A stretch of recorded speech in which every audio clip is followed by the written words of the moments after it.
This is the VOA Special English Economics Report. The highest court in the United States is considering the constitutionality of the new healthcare law. The Supreme Court heard arguments at the end of March over the question of what is called the individual mandate. It is part of the Affordable Care Act, which Congress passed and President Obama signed into law 2 years ago. The individual mandate requires all Americans to buy health insurance by 2014 or face a fine.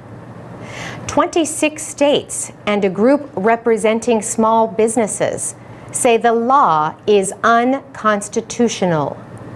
If the law takes effect, about 30 million Americans not currently covered will have to join the health insurance system. Supporters say this will reduce healthcare costs for all Americans. For opponents, the question is whether the federal government has the right to tell people what they can or cannot do. During arguments, Justice Antonin Scalia put the question this way: "What is left?" he asked. "If the government can do this, what else can it not do?" The Obama administration says the law has already helped millions of Americans. It says over 2 million young people have remained on their parents' health insurance plans since September 2010. Before then, many young people lost health coverage after they left home or reached a certain age. Healthcare costs are growing at a rate that many experts say cannot be supported. The Council of Economic Advisors advises the president on economic issues.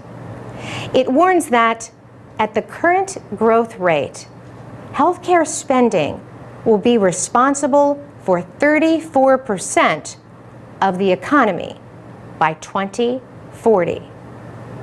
Currently, healthcare is almost 1/5 of the economy. That is a big problem for the federal government. It pays for Medicare, health insurance for older adults, and Medicaid, the program for poor people. And as the population ages, more people will depend on these programs. During the oral arguments, Justice Stephen Breyer noted the importance of the issue. He said it shows there is a national problem, one that involves money, cost, and insurance.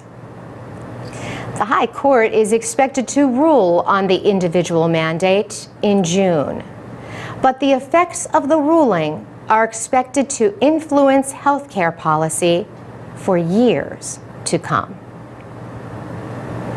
For VOA Special English, I'm Carolyn Presutti. For more business news, go to voaspecialenglish.com.